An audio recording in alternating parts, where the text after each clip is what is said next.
ഡൽഹിയിലുള്ള പത്രപ്രവർത്തകരെ ഒരു പത്രസമ്മേളനത്തിൽ ഇതുപോലെ ആദ്യമായിട്ടാണ് നമ്മൾ കാണുന്നത്. സിസിക്ക് വരുമ്പോഴും PBക്ക് വരുമ്പോഴും ഒക്കെ പത്രക്കാരുമായിട്ട് കേരള ഹൗസിന്റെ ഇടനാഴിയിലും ചിലപ്പോൾ സെൻട്രൽ കമ്മിറ്റി ഓഫീസിന്റെ മുമ്പിലുമൊക്കെ പ്രതികരണങ്ങൾ എന്ന രീതിയിൽ സംസാരിക്കാറുണ്ടെങ്കിലും ഒരു പത്രസമ്മേളനം ആദ്യമായിട്ടാണ് ഇവിടെ ഇപ്പോൾ സംഘടിപ്പിച്ചിട്ടുള്ളത്. കേരളത്തിലെ പാർട്ടിയെയും സർക്കാരിനെയും തകർക്കുന്നതിനായി കഴിഞ്ഞ കുറെ കാലമായി വലതുപക്ഷ രാഷ്ട്രീയ ശക്തികളും അവർക്ക് അനുകൂലമായി എഴുതിക്കൊണ്ടിരിക്കുന്ന വാർത്താമാധ്യമങ്ങളും പ്രചരിപ്പിക്കുന്ന സംവിധാനങ്ങളും പ്രചരണം നടത്തി വരികയാണ്. അത് ഏറ്റുപിടിച്ച് അവരുടെ വക്കാലത്തുമായി പുറപ്പെട്ടിരിക്കുകയാണ് ഇപ്പോൾ അൻവർ ചെയ്തിട്ടുള്ളത്. അൻവർ വലതുപക്ഷത്തിന്റെ കയ്യിലെ കോടാലിയായി മാറിയിരിക്കുന്ന സ്ഥിതിയാണ് കാണാൻ സാധിച്ചത്. അൻവറിന്റെ ഈ നിലപാടിനെതിരായി പാർട്ടിയെ സ്നേഹിക്കുന്ന മുഴുവൻ ജനങ്ങളും പാർട്ടി സഖാക്കളുമാകെ രംഗത്തിറങ്ങണം എന്നാണ് ആദ്യം തന്നെ ചൂണ്ടിക്കാണിക്കാനുള്ളത്. അൻവറിന്റെ നിലപാടുകളും രാഷ്ട്രീയ സമീപനങ്ങളും പരിശോധിച്ചാൽ കമ്മ്യൂണിസ്റ്റ് പാർട്ടിയുടെ സംവിധാനത്തെ കുറിച്ച് അയാൾക്ക് കാര്യമായി ധാരണയില്ല എന്ന് വ്യക്തമാവും. ഇടതുപക്ഷ ജനാധിപത്യ മുന്നണിയുടെ പിന്തുണയോടെ സ്വതന്ത്രനായി മത്സരിച്ച് വിജയിച്ച PB അൻവർ നടത്തിയ അവസാനത്തെ പത്രസമ്മേളനത്തിൽ വലിയ രീതിയിലുള്ള പ്രചരണം സംഘടിപ്പിച്ചത് നമുക്കറിയുന്നതുപോലെ സ്വതന്ത്രനായി മത്സരിച്ച് ജയിച്ചതിന് ശേഷം അദ്ദേഹം ഏതെല്ലാം കാര്യങ്ങളാണോ ശരിയായി വിശദീകരിച്ചത് അതിനെല്ലാം എതിരായിട്ടാണ്. അതാണ് കഴിഞ്ഞ സമ്മേളനത്തിലെ പത്രസമ്മേളനത്തിലെ ഏറ്റവും പ്രധാനപ്പെട്ട കാര്യം. അൻവർ പഴയകാല കോൺഗ്രസ് പ്രവർത്തന പാരമ്പര്യമുള്ള ഒരു കുടുംബത്തിന്റെ അംഗമായി. കെ കരുണാകരൻ DIC രൂപീകരിച്ച സന്ദർഭത്തിലാണ് അതിന്റെ ഭാഗമായി അദ്ദേഹം കോൺഗ്രസ് വിട്ടത്. DIC കോൺഗ്രസിലേക്ക് തിരിച്ചുപോയപ്പോൾ അദ്ദേഹം കോൺഗ്രസിലേക്ക് തിരിച്ചുപോയില്ല. അതിനുശേഷമാണ് അദ്ദേഹം പാർട്ടിയുമായി സഹകരിച്ച് പ്രവർത്തിക്കുന്ന നിലപാട് സ്വീകരിച്ചത്. നിലമ്പൂരിൽ സ്വതന്ത്ര സ്ഥാനാർത്ഥിയായി മത്സരിച്ച് പാർട്ടിയുടെയും ഇടതുപക്ഷ ജനാധിപത്യങ്ങളുടെയും സഹകരണത്തോടെ തെരഞ്ഞെടുപ്പിൽ അദ്ദേഹം ജയിച്ചത്. അതിനു മുമ്പ് അദ്ദേഹം ഏറനാട് മണ്ഡലത്തിൽ സ്വതന്ത്ര സ്ഥാനാർത്ഥിയായിട്ട് മത്സരിച്ചിരുന്നു. സ്വാഭാവികമായിട്ടും പരാജയപ്പെടുകയാണ് ഉണ്ടായത്. ഇത്രയും ഞാൻ പറയുന്നത് അദ്ദേഹം പാർട്ടിയുടെ സാധാരണക്കാരുടെ വികാരം ഉൾക്കൊണ്ടുകൊണ്ടാണ് പ്രവർത്തിക്കുന്നത് എന്ന പറഞ്ഞ സാഹചര്യത്തിലാണ്. അങ്ങനെ ഒരു സാഹചര്യം അദ്ദേഹത്തിനില്ല എന്നുള്ളതാണ് വസ്തുത. കമ്മ്യൂണിസ്റ്റ് പാർട്ടിയുടെ അംഗമാവുക എന്നത് അദ്ദേഹത്തിന് ഇത്രയും കാലം MLA ആയിട്ട് പോലും സാധിച്ചിട്ടില്ല. വർഗ ഭോജന സംഘടനകളിലോ അതിന്റെ ഭാരവാഹിയായോ അദ്ദേഹം ഇന്നേവരെ പ്രവർത്തിച്ചിട്ടുമില്ല. കോൺഗ്രസ് രാഷ്ട്രീയത്തിന്റെ ഭാഗമായി പ്രവർത്തിക്കുകയും തുടർന്ന് ഇടതുപക്ഷത്തിന്റെ സഹയാത്രികനായി മാറുകയും ചെയ്ത അദ്ദേഹം സിപിഐഎമ്മിന്റെ പാർലമെന്ററി പാർട്ടി അംഗം എന്ന നിലയിലാണ് പ്രവർത്തിച്ചിരുന്നത്. സിപിഐഎമ്മിന്റെ രാഷ്ട്രീയവുമായി ബന്ധമുള്ള പ്രധാനപ്പെട്ട വേദികളിലൊന്നും അദ്ദേഹം പ്രവർത്തിച്ചിരുന്നില്ല എന്നർത്ഥം.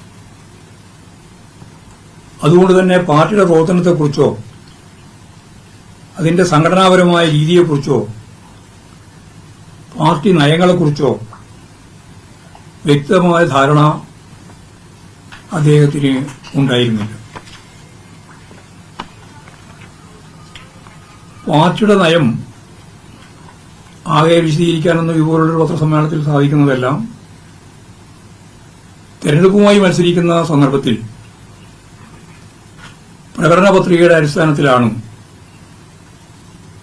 ജനങ്ങളുടെ മുമ്പിൽ വെച്ച് വോട്ട് അഭ്യർത്ഥിക്കുക എന്ന സമീപനം സ്വീകരിക്കുന്നത്. പാർട്ടിക്ക് പാർലമെന്ററി പ്രവർത്തനം വളരെ പ്രധാനപ്പെട്ട ഒന്ന് തന്നെയാണ്. എന്നാൽ പാർലമെന്ററി പ്രവർത്തനത്തോടൊപ്പം തന്നെ ജനങ്ങളുമായി ബന്ധപ്പെട്ട പ്രശ്നങ്ങൾ ഉയർത്തിപ്പിടിച്ചുകൊണ്ടുള്ള ജനകീയ പോരാട്ടങ്ങളും സമരങ്ങളും സമന്വയിപ്പിച്ചുകൊണ്ടാണ് പാർട്ടി മുന്നേറ്റത്തിന് ശ്രമിക്കുന്നത്. പാർട്ടിയുടെ കാഴ്ചപ്പാട് ജനങ്ങൾക്കാകമാനം നീതി നേടുന്നതിനും പാവപ്പെട്ടവർക്ക് സവിശേഷമായ പ്രാധാന്യം നൽകി അവരുടെ ജീവിതപ്രയാസങ്ങൾ പരമാവധി പരിഹരിക്കുന്നതിനും കേരളത്തിലാകുമ്പോൾ കേരളത്തിന്റെ പ്രത്യേകത അമർത്യാസൻ ചൂണ്ടിക്കാണിച്ചതുപോലെ കേരള മോഡൽ അതുകൂടി കണ്ടുകൊണ്ടുള്ള ജനകീയ ജീവിതം ഗുണമേന്മയുള്ളതാക്കി മാറ്റുന്നതിനു വേണ്ടിയുള്ള പ്രവർത്തന രീതികളാണ് പാർട്ടിയും ഇടതുപക്ഷ ജനാധിപത്യ മുന്നണിയും അവലംബിക്കുന്ന സമീപനം. വികസനത്തെ സംബന്ധിച്ചുള്ള പാർട്ടി കാഴ്ചപ്പാടുകളെ അടിസ്ഥാനപ്പെടുത്തി അതുകൂടി വെച്ചുകൊണ്ടാണ് തെരഞ്ഞെടുപ്പ് പ്രചരണങ്ങളിൽ പാർട്ടി അതിന്റെ എല്ലാ അർത്ഥത്തിലുമുള്ള ജനകീയ ബന്ധം സ്ഥാപിച്ച് മുമ്പോട്ടേക്ക് പോയിട്ടുള്ളത്. ഇതാണ് പാർട്ടി നിലപാട്. മറ്റിതര സംസ്ഥാനങ്ങളിൽ നിന്ന് വ്യത്യസ്തമായി കേരളം ഏറ്റവും പിന്നണിയിൽ കിടക്കുന്ന ജനവിഭാഗത്തെ ഗുണമേന്മയുള്ള ജീവിതം നയിക്കാൻ പ്രാപ്തമാക്കി എന്നുള്ളതാണ് അമർത്യാസന്റെ ഭാഷയിൽ പറഞ്ഞാൽ കേരള മോഡൽ. ആ കേരള മോഡലിനെ ശക്തിപ്പെടുത്തലാണ് പാർട്ടി എല്ലാ സന്ദർഭത്തിലും തെരഞ്ഞെടുപ്പുമായിട്ട് ബന്ധപ്പെട്ട് അതിന്റെ പ്രകടന പത്രിക തയ്യാറാക്കുമ്പോഴും ഗവൺമെന്റ് അതിന്റെ ഭാഗമായിട്ടുള്ള പ്രവർത്തനങ്ങൾ നടത്തുമ്പോഴും ചെയ്തുകൊണ്ടിരിക്കുന്നത്. പരാതിയെ സംബന്ധിച്ചിടത്തോളമുള്ള കാര്യങ്ങൾ ഞങ്ങൾ എല്ലാ സന്ദർഭത്തിലും ജനങ്ങൾക്ക് വേണ്ടി പ്രവർത്തിക്കുന്ന ഒരു പാർട്ടി എന്ന നിലയിൽ എല്ലാ ജനങ്ങളുടെയും ആവശ്യങ്ങളെയും ആവലാതികളെയും പരിശോധിക്കുക എന്നത് പാർട്ടി പ്രവർത്തനത്തിന് തന്നെ ഭാഗമാണ്. കമ്മ്യൂണിസ്റ്റ് പാർട്ടിയുടെ ഈ പ്രവർത്തന ശൈലി പാർട്ടി പ്രവർത്തകരും അനുഭാവികളും ജനങ്ങളും പരസ്പരം ബന്ധപ്പെട്ടുകൊണ്ട് അവരുടെ തന്നെ ഭാഗമായി അവരുടെ തന്നെ നേതാവായി പ്രവർത്തിക്കുന്ന സമീപനമാണ് പാർട്ടി ആകെ കേരളത്തിൽ സ്വീകരിച്ചുകൊണ്ടിരിക്കുന്ന സമീപനം. സംസ്ഥാന സർക്കാരിന്റെ സമീപനവും ജനങ്ങൾ നൽകുന്ന പരാതികൾ പരിശോധിച്ച് പരിഹരിച്ച് മുമ്പോട്ടേക്ക് പോകുന്ന രീതി തന്നെയാണ് ഞാൻ നേരത്തെ പറഞ്ഞ ആശയങ്ങളെ അടിസ്ഥാനപ്പെടുത്തിയിട്ട്. ഈ ഒരു പശ്ചാത്തലത്തിൽ വേണം അൻവറിന്റെ പരാതിയെ സംബന്ധിച്ചിടത്തോളം എങ്ങനെയാണ് പാർട്ടി കൈകാര്യം ചെയ്തത് എന്ന് മനസ്സിലാക്കാൻ. സിപിഐഎമ്മിന്റെ പാർലമെന്ററി പാർട്ടി അംഗമായ അൻവർ ഭരണതലത്തിലുള്ള ചില പ്രശ്നങ്ങളുമായി ബന്ധപ്പെട്ട് പരാതിയാണ് അദ്ദേഹം പരസ്യമായിട്ട് പ്രഖ്യാപിച്ചതിന് ശേഷം എന്നോട് പത്രസമ്മേളനത്തിൽ ഒരു ഘട്ടത്തിൽ പത്രപ്രവർത്തകർ ചോദിച്ചു, ഇങ്ങനെയാണോ പാർട്ടിയുടെ മുന്നിൽ ഒരു പ്രശ്നം പാർട്ടിയുമായിട്ട് ബന്ധപ്പെട്ട് നിൽക്കുന്നവർ സ്വീകരിക്കേണ്ടത്? അപ്പോൾ ഞാൻ അവരോട് പറഞ്ഞു, അല്ല, പാർട്ടിയുമായിട്ട് ബന്ധപ്പെട്ടവർ പാർട്ടിയിലാണ് ഉന്നയിക്കുക, ഗവൺമെന്റുമായിട്ട് ബന്ധപ്പെടുന്നവർ ഗവൺമെന്റിലാണ് ഉന്നയിക്കുക, രണ്ടുമായിട്ട് ബന്ധപ്പെടുന്നവർ ഗവൺമെന്റിനും പാർട്ടിയിലുമാണ് പ്രശ്നങ്ങൾ ഉന്നയിക്കുക. പരസ്യമായ നിലപാട് സ്വീകരിക്കുന്ന സമീപനം പാർട്ടി അംഗം കൂടിയല്ലാത്ത അൻവറിന്റെ സംഘടനാപരമായ പരിമിതിയാണ് കാണിക്കുന്നത് എന്ന് അന്ന് തന്നെ ചൂണ്ടിക്കാണിച്ചതാണ്. അപ്പോൾ സ്വാഭാവികമായിട്ട് അദ്ദേഹം അത് പരസ്യമായിട്ട് ഉന്നയിച്ചു. അതിനുശേഷം മുഖ്യമന്ത്രിയെ കണ്ട് അദ്ദേഹത്തിന് പരാതി നൽകുന്ന സ്ഥിതിയുണ്ടായി. തുടർന്ന് സിപിഐഎമ്മിന്റെ സംസ്ഥാന കമ്മിറ്റിക്കും അദ്ദേഹം ഇതേപോലെ തന്നെയുള്ള പരാതിയുടെ കോപ്പി, മുഖ്യമന്ത്രിക്ക് കൊടുത്ത കോപ്പി ഞങ്ങൾക്കും തരികയുണ്ടായി. മുഖ്യമന്ത്രിക്ക് നൽകിയ പരാതിയുടെ അടിസ്ഥാനത്തിൽ പരാതിയിൽ ഉൾപ്പെട്ട എല്ലാ വിഷയങ്ങളെ സംബന്ധിച്ചും അന്വേഷണം നടത്തുന്നതിന് കേരളത്തിലെ ഏറ്റവും ഉയർന്ന പോലീസ് ഉദ്യോഗസ്ഥൻ ഡിജിപിയാണ്. ഡിജിപിയുടെ നേതൃത്വത്തിലുള്ള അന്വേഷണ സംഘത്തെ തന്നെ നിയോഗിക്കുകയുണ്ടായി. അതോടൊപ്പം പോലീസിന്റെ പൊതുവായ യശസ് ഉയർത്തിപ്പിടിക്കുന്നതിൽ പ്രഥമദൃഷ്ട്യാ തന്നെ പോരായ്മ വന്നിട്ടുണ്ട്. അവിടെ എസ് പി ആയിരുന്ന ഇപ്പോഴത്തെ അന്നത്തെ പരിസ്ഥിതിയിൽ പത്തനംതിട്ട എസ് പി കൂടിയായ സുജിത് ദാസ് IPS, അദ്ദേഹത്തെ സംബന്ധിച്ചുള്ള പ്രശ്നം പുറത്തു വന്നപ്പോൾ DGP അന്വേഷിച്ച് നൽകിയ റിപ്പോർട്ടിനെ അടിസ്ഥാനപ്പെടുത്തി സുജിത് ദാസ് IPSനെ സസ്പെൻഡ് ചെയ്യുന്ന നില സ്വീകരിച്ചു.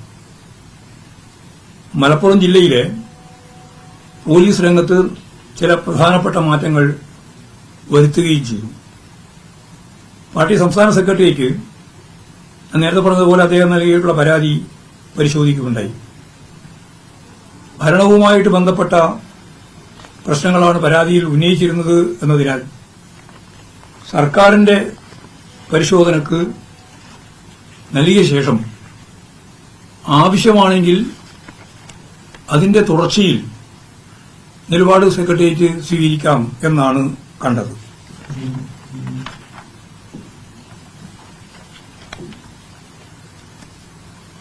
അൻവർ നൽകിയ പരാതി പാർട്ടി ചർച്ച ചെയ്യുകയും അത് സംബന്ധിച്ചെടുത്ത തീരുമാനം പരസ്യമായി തന്നെ പത്രസമ്മേളനത്തിലൂടെ അറിയിക്കുകയും ചെയ്തിട്ടുള്ളതാണ്. അന്ന് അൻവറിന്റെ പരാതിയിൽ പി ശശിക്കെതിരായിട്ടുള്ള പരാമർശമൊന്നും ഉണ്ടായിരുന്നില്ല. അതുകൊണ്ട് തന്നെ അത്തരമൊരു പരിശോധനയ്ക്ക് വിധേയമാകേണ്ടുന്ന കാര്യം അൻവർ കത്തുമായിട്ട് ബന്ധപ്പെട്ടില്ലതാനും. അതിനുശേഷമാണ് രണ്ടാമതൊരു പരാതി പാർട്ടി സംസ്ഥാന കമ്മിറ്റിക്ക് നൽകിയത്.